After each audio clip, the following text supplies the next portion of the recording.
चला मंडळी, 3 दिवसांपासून मिस्टर म्हणत होते की बीट दे गं, बीट दे गं खायला, पण मला काही देणं झालंच नाही. त्याचं कारण म्हटलं तर काकडी होती सोबत खायला. मग काकडी ते जास्त खातात आणि बीट 1-2च खातात. तर त्यामुळे मग बाकीचं बीट वाया जातं आणि लहान मुलं तर खातच नाहीत. त्यामुळे म्हटलं चला यांना वेगळंच काहीतरी बीटाचं बनवून दिलं म्हणजे ते सगळंच आपोआप खातात. तर अशा प्रकारे मी बीट चपाती बनवली आणि म्हटलं की टिफिनलाच देता येईल आणि त्यासोबत मस्त अशी बटाट्याची भाजी बनवली.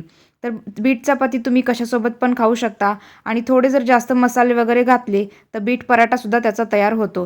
तर लहान मुलंसुद्धा खातात, म्हणजे आमच्या टियानेसुद्धा खाल्ली. तर हे करायलाही सोपं आणि लहान मुलांनासुद्धा खायलाही चांगलं, आवडीने खातात आणि टिफिनलासुद्धा आपण असं देऊ शकतात. ही बीट चपाती कोणत्या पण भाजीसोबत मस्त आणि छान लागते. तर मिस्टरांना म्हटलं, "घ्या तुमचा टिफिन, आवडला का सांगा?" तर त्यांनी पण सांगितलं, "हो, आवडीने खाल्ला." तर असंच तुम्ही पण मस्त असं कधी-कधी टिफिनला बीट चपाती देत जा. चला मग बाय बाय. व्हिडिओला लाईक करा.